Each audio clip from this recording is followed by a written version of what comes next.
सियासी मैदान की हर बड़ी खबर से आगाह रहने के लिए हमारे चैनल आजाद सियासत को सब्सक्राइब करें और बेल आइकन को प्रेस करें। जी अस्सलाम वालेकुम। और आज आपके साथ मैं हाजिर हूँ। कुछ अहम खबरें हैं और वो खबरें जो हैं वो इमरान खान और पाकिस्तान तहरीक इंसाफ के हवाले से हैं। जैसे कि आज आपको पता है कि आज सुबह जो है एक इम्पोर्टेंट केस लगा हुआ था अपना इस्लामाबाद हाई कोर्ट में जस्टिस डोगर साहब के सामने, जो कायम मुकाम चीफ जस्टिस भी हैं इस्लामाबाद हाई कोर्ट के। और उन्होंने जो है वो 190 मिलियन पाउंड, जिसको अलकादिर केस भी कहते हैं, उसमें उनको समाअत करनी थी। और उस केस से होना ये था कि इमरान खान को शायद कोई रिलीफ मिल जाता, शायद कुछ जो है वो केस चलता, कुछ रिलीफ की उम्मीदें थी और पीटीआई के वकील परजोश थे। लेकिन अनफॉर्चुनेटली पीटीआई के वकील जो है, वकला जो है, खास करके सलमान सफदर साहब, वो नहीं पहुंच पाए। जी हाँ जी, मैं आपको बता रहा हूं जी, सलमान सफदर जो है वो अदालत ही नहीं पहुंच पाए, इस्लामाबाद हाई कोर्ट ही नहीं पहुंच पाए। और सलमान अकरम राजा और दीगर जो वकला थे वो जज साहब को मुतमईन करने की कोशिश करते रहे कि जी सलमान सफदर साहब जो हैं वो सुप्रीम कोर्ट गए हुए हैं, वो पहुंचने वाले हैं, पहुंच रहे हैं। तो लिहाजा जज साहब ने एक हद तक इंतज़ार किया और हद इंतज़ार करने के बाद उन्होंने समाअत मुलतवी कर ली और कहा कि ये समाअत अब ईद के बाद होगी। तो यहाँ से जो हमारे पास जो अब यही लगता है कि इमरान खान साहब के लिए ये एक बुरी खबर है और अफसोसनाक खबर है कि उनको ये जो ईद है, ईद उल फितर है, वो अडयाला जेल में गुजारेंगे। जी हाँ जी, ये ईद भी इमरान खान साहब की अडयाला जेल के अंदर गुजरेगी, जिस पे बाहर आके वकीलों ने तो बात इतनी नहीं की जज साहब के ऊपर, लेकिन उनकी बहन ने कहा, एलिगेशन डाला कि उन्होंने कहा जी जो जज साहबान हैं, डोगर साहब थे, चीफ जस्टिस हैं जो कायम मुकाम, उन्होंने जी फेयर टाइम नहीं दिया, फेयर ट्रायल नहीं हुआ। और वही उसी तरीके से उन्होंने अपना एक जो है रिजर्वेशंस और अपने तहफ़्फ़ुज़ात और अपना एक प्रोटेस्ट रिकॉर्ड कराया और मीडिया को बताया। तो ये इमरान खान के हवाले से थी एक बुरी खबर कि उनको शायद कोई रिलीफ मिल सकता था अगर उनके वकील सलमान सफदर अदालत में पहुंचते, लेकिन अनफॉर्चुनेटली वो नहीं पहुंचे। और अब इमरान खान साहब के लिए बुरी खबर कि उनकी ये ईद भी जो है वो अडयाला के अंदर गुजरेगी। तो वहीं पे ही आज दूसरी चीज़ें भी शेड्यूल थी, क्योंकि आज मंगल का दिन था। कल जैसे कि इस्लामाबाद हाई कोर्ट का हुक्म था कि मुलाकातें करवाई जाएं, मुलाकातें बहाल करवाई जाएं।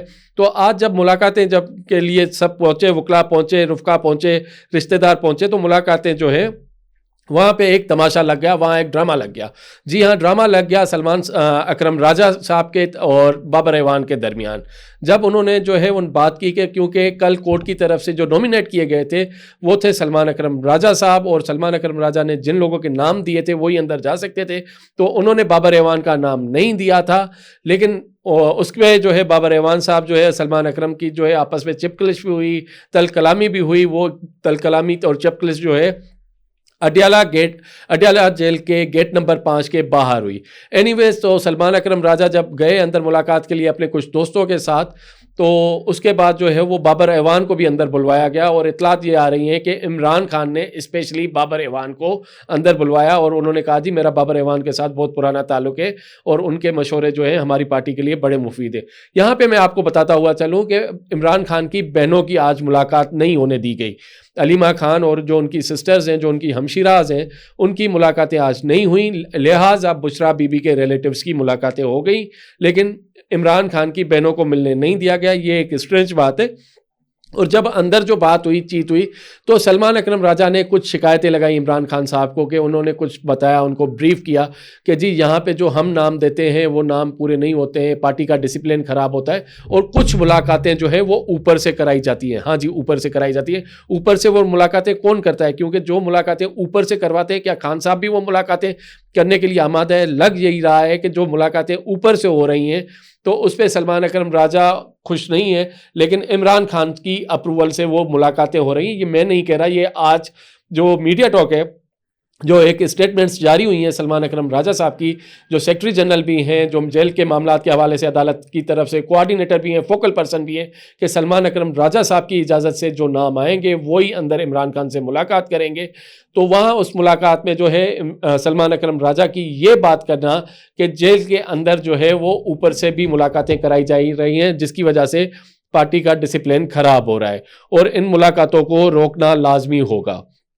तो यहाँ पे आपको मैं मजीद बताता चलूँ कि वहाँ पे जब बाबर एवान को रोका गया तो सलमान अकरम राजा नईम मैदर पंजोता, ज़हीर अब्बास चौधरी और न्याज़ अली की मुलाकात के लिए फिर अंदर रवाना हो गए। और जब ये वापस आए तो उनके पीछे जो है बाबर एवान चल पड़े। तो अभी तक हमारे पास डिटेल्स नहीं आई हैं, लेकिन कुछ डिटेल्स जो हमें ज़राए ने बताई हैं कि आज जो इमरान खान ने जो डायरेक्टिव्स दिए हैं वो डायरेक्टिव्स ये दिए हैं कि जी लीगल बैटल को आप लड़ते रहें, मौसर तरीके से लड़ते रहें, अपना मुकदमा पेश करते रहें। और उन्होंने जो है थोड़ी सी बात की है, अब मजीद उनकी जब जो है एक्स की पोस्ट आएगी, जो ट्विटर पोस्ट आती है या एक पार्टी की प्रेस रिलीज आती है, लेट्स सी कि उसमें क्या होता है। जो हमारे पास अभी तक इतलात आ रही हैं, गैर मुसद्दक़ा इतलात आ रही हैं, इमरान खान ने कहा है जी अफ़गानिस्तान और दहशतगर्दी का हल सिर्फ बातचीत से है, अफ़गानिस्तान से बातचीत करें और उनको बातचीत पे एंगेज करें और टीटीपी से बात ही करें। अगेन वही के स्टेट के अगेंस्ट नैरेटिव जा रहा है, जहां के पाकिस्तान के आर्मी चीफ ने नेशनल सिक्योरिटी मीटिंग में कहा था कि जी अब हार्ड स्टेट चाहिए, सॉफ्ट स्टेट बहुत हो गई। तो इमरान खान ने एक बार फिर इंसिस्ट किया है कि जी सॉफ्ट स्टेट पे हम बात करें। उन्होंने सिंध के नहरों के मसले पे भी बात की है, उन्होंने कहा है जी पार्टी को मुनज़्ज़म करें, चीज़ें करें। तो अब मजीद इसकी जो डिटेल्स हैं वो देखते हैं कि क्या रिलीज़ होती है, क्योंकि आपको पता है अदालत की पाबंदी की वजह से, अदालत के हुक्म की वजह से आज जो है पीटीआई के लीडरों ने जिन्होंने मुलाकात की, उन्होंने खुल के जो है अडयाला जेल के बाहर बड़ी दुकान नहीं लगाई, उनका मंजर नहीं बिक सका, उन्होंने प्रेस कॉन्फ्रेंस नहीं की। तो उस वजह से भी कुछ जो है वो इतलात जो है वो लिमिटेड हुई हैं। लेकिन आपको हम लम्हा ब लम्हा बताते हुए चलेंगे कि वहाँ से इमरान खान की क्या बातें हुई हैं। दूसरी जानिब आज सिंध में जो है बहुत बड़े जो है मुजाहरे हुए हैं, और सिंध में मुजाहरे कौन कर रहा है? जिनकी सिंध में हुकूमत है जी, पाकिस्तान पीपल्स पार्टी सिंध ने सिंध के तमाम अजला में जो है आज मुजाहरे किए हैं, रैलियां निकाली हैं, और उन्होंने भरपूर जो है सिंध की आवाम के साथ जो है वो यकजहती की है। देर आए दुरुस्त आए, लेकिन पीपल्स पार्टी ने ये काम जो है बहुत देर किया है, क्योंकि पीपल्स पार्टी को ये फील तब हुआ कि जब सिंध के कौम परस्त, सिंध की सिविल सोसाइटी, सिंध के वकला, सिंध के दीगर अरकान जितने भी हल्के हैं, वो सिंध के किनारों पे रोज़ ये प्रोटेस्ट कर रहे थे, एहतजाज कर रहे थे, प्रेस क्लब्स के सामने जा रहे थे, वो हर प्लेटफॉर्म पे अपना एहतजाज रिकॉर्ड करा रहे थे।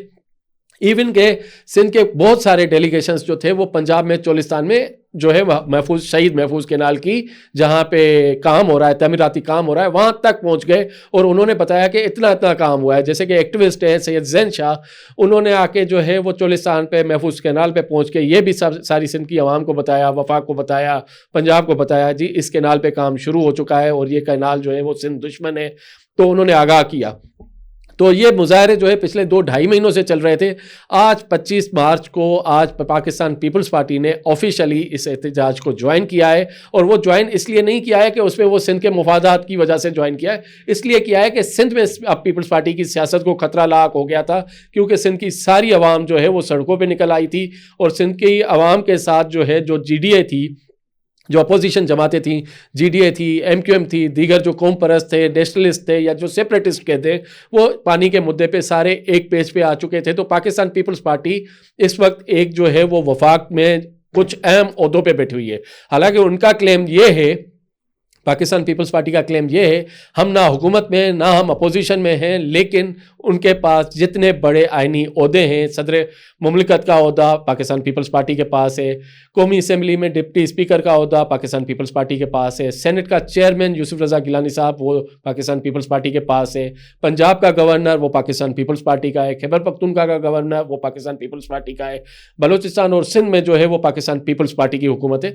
तो पीपल्स पार्टी की भी ये अजीब मंतिक है। लेकिन वहीं पर हमारे पास एक इतलात आ रही है कि बिलावल भुट्टो ने अब एक फैसला कर लिया है जी, बहुत बड़ा फैसला कर लिया है कि 4 अप्रैल से जो शहादत का दिन है उनके बानी जुल्फ़िकार अली भुट्टो का, तो उसके शहादत के दिन 4 अप्रैल पे वो एक बड़ा ऐलान करेंगे और वो इस तहरीक को, वो इस एहतजाजी तहरीक को खुद लीड करेंगे।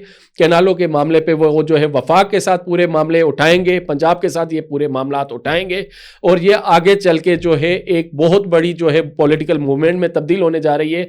तो बिलावल भुट्टो की तरफ से ये एक खुशाइन जो है स्टेप है, लेट्स सी कि वो लेते हैं नहीं लेते। लेकिन अभी तक जो इतलात आ रही हैं, जो उनकी पार्टी के अंदर से सोर्सेज हमें बता रहे हैं कि बिलावल भुट्टो ने अब ये तय कर लिया है कि उन्होंने वो पॉपुलर पॉलिटिक्स करनी है, सिंध के पानी के ऊपर पॉलिटिक्स करनी है, सिंध की आवाम के लिए करनी है। तो ये आगे चल के जो उनकी कोलिएशन है वफाक में, वो खतरे में भी पड़ सकती है। शायद वो जो है खुश उसलूबी से भी जो है वो विन विन सिचुएशन पे भी हल हो सकती है, क्योंकि यहाँ पे जो है सिंध वर्सेस पंजाब ही नहीं है, क्योंकि यहाँ पे जो टोटल कॉस्ट पे करनी पड़ेगी वो वफाक को करनी पड़ेगी, और वफाक लेट्स सी के कैसे करते हैं। और बिलावल भुट्टो ने बहुत ही जो है इस वक्त जो उनकी तरफ से जो सोर्सेज से जो डिमांड्स आ रही हैं पीपल्स पार्टी की तरफ से, पहली डिमांड उनकी आ रही है जी CCI का जो है वो इजलास बुलाया जाए, मुश्तरका मुफादात काउंसिल का जो इजलास बुलाया जाए, उस पर बैठ के ये बात की जाए। नहरों के इशू पे जो है वो पार्लियामेंट में जो है ग्रेट डिबेट होनी चाहिए। पाकिस्तान पीपल्स पार्टी और पाकिस्तान मुस्लिम लीग नवाज़ की और दीगर जितनी पार्टियां हैं उनकी कमेटियों का इजलास होना चाहिए, आपस में मीटिंग्स होनी चाहिए, एक वर्किंग रिलेशनशिप बनाया जाए ताकि इस मामले को जो है एक स्मूथर तरीके से लिया जाए, क्योंकि ये मामला, पानी का मामला अब सिंध में जो है वो बिल्कुल ट्रिगर कर चुका है और सिंधी अवाम जो है इस वक्त रोडों को आए दिन प्रोटेस्ट करती है। आए दिन जो ट्रैफिक है वहाँ पे ट्रैफिक की रवानगी, रेलवे की रवानगी मुतासर हुई है। आज भी जो है सिंध के कम से कम 20 अजला में जो है एहतजाज हो रहे हैं। तमाम जो है वो नेशनल हाईवे N5 N55 वो बंद है, ब्लॉक है, पुलिस जो है वो गिरफ्तारियां कर रही है। लेकिन आपको पता है जब मजमा लाखों में हो, हज़ारों में हो, तो फिर पुलिस भी एक हद तक होती है। ऊपर से सिंध में जो है वो पीपल्स पार्टी की हुकूमत है, तो पीपल्स पार्टी के लिए ये बहुत बड़ा चैलेंज है कि वो इसको किस तरीके से डील करते हैं। और जब खास करके आपको पता है कि अली अमीन गंडापुर का आपका भी बयान आया था कि जब पीपल्स पार्टी जो है वो सिंध के पानी के ऊपर सौदा कर रही है, पार्लियामेंट में भी जो है उमर अयूब जो है वो अपना असद केसर है, दीगर वो जो है तमाम जो है पीपल्स पार्टी पे एलिगेशन करते हैं कि उन्होंने जो है वफाकी हुकूमत के लिए, अपने ओहदों के लिए, पंजाब की हुकूमत को खुश करने के लिए सिंध के पानी का सौदा किया है। लेकिन अब पीपल्स पार्टी ने एक उसूली मौक़िफ़ लिया हुआ है कि वो जो है आज 25 को जो है आज पूरे सिंध में उन्होंने मुजाहरे किए हैं, ये मुजाहरे चलते रहेंगे और 4 अप्रैल से जो है वो एक जो है कंट्री वाइड मूवमेंट शुरू करने जा रहे हैं और उसकी जो है इतलात आ रही है वो बिलावल भुट्टो साहब जो है वो उसको लीड करेंगे। लेट्स सी कि आगे चल के ये जो एक झगड़ा है वो कहाँ पे जाके पहुँचता है।